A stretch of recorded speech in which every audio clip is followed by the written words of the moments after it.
बिस्मिल्लाहिर्रहमानिर्रहीम। मैं मोहम्मद नईम और आप देख रहे हैं ज़फ़र सिक्योरिटीज़ प्राइवेट लिमिटेड को। हमारा रेगुलर प्रोग्राम मार्केट अपडेट में आपको खुशामदीद कहेंगे।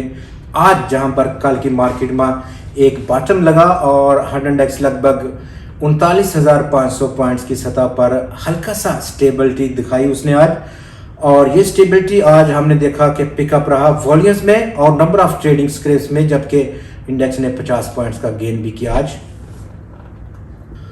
आज की मार्केट का बिहेवियर ज़बरदस्त रहा, जहां पर कल और अच्छा सपोर्ट रहा एक डाउन ट्रेंड लाइन का सपोर्ट, जो कि अब कम होते हुए 39,200 पॉइंट्स की सतह पर पहुंचा।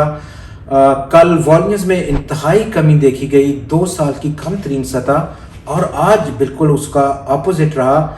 नंबर ऑफ ट्रेडिंग स्क्रेप्स में भी इजाफा रहा, कल के 305 के मुकाबले में आज 324 स्टॉक्स में ट्रेड हुआ।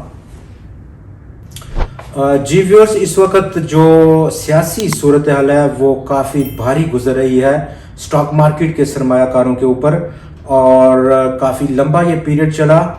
फ़िलहाल जो पॉलिटिकल इंस्टेबिलिटी है जिसने तमाम मईशत को जकड़ा हुआ है, और हमारी जो ज़फ़र सिक्योरिटीज़ की तवक्कुआत हैं, ये पॉलिटिकल स्टेबिलिटी जैसे ही इलेक्शन अनाउंस होंगे या इंटरिम गवर्नमेंट की सेटअप का अनाउंस होगा, और उसके बाद मार्केट में ज़बरदस्त रैली देखने को मिल सकती है।